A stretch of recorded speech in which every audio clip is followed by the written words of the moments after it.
Okay, so we've got that office in that corner, right? And we're going to have let's see if we do this. Let's draw a detail line across our building, just from this wall to this wall. And mine is still on that setback line layer because it's red and I can see it. Then I'm going to draw a line. I'm going to type in SM, snap mid, right? Right down the building, which seems to be on that 1.2 line right there. So I guess I'm close enough with that. Oh, that's my span direction. I'll get rid of that for right now. Let's try this again. Snap midpoint.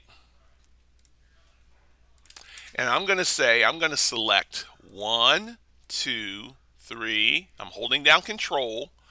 And then I'm going to also select that wall right there. And I'm going to mirror them across to the other side.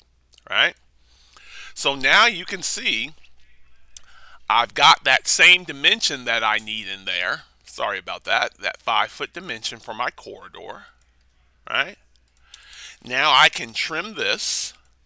And you see I have all of these offices, and this office goes right up to that elevator wall. Well, guess what will likely happen in a situation like that? That person will probably get a bigger office, but we're not done moving this elevator around. So what might end up happening is that elevator may get shifted against that. But if we do, we want this wall to be thicker, and that's kind of why I waited for this lecture to talk about this. Because if we put this wall right up against there, that person in that office might hear an awful lot of unwelcome sounds from that elevator moving back and forth all day.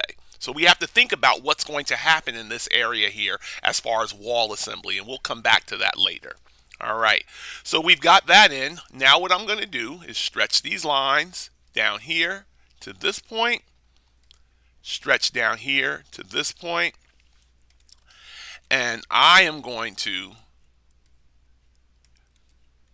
select that and say create similar. I'm going to draw a wall here, right? And then I'm just going to say align AL to here, this wall, right? And then I'm going to trim this here. So now I should have this space in the middle with offices around the outside. And because this is a pharmaceutical building, what might happen is that you might have 8 scientists or 8 technicians in these offices with a lab space in the middle. Okay, so I want you to go ahead and lay out the rest of this as I've got it laid out here, just so you know this dimension from this wall here all the way to the end here is 41, 7 and 1/2. And even that will adjust some even in our next video. Okay, so let's go ahead and stop this and I'll let you get caught up.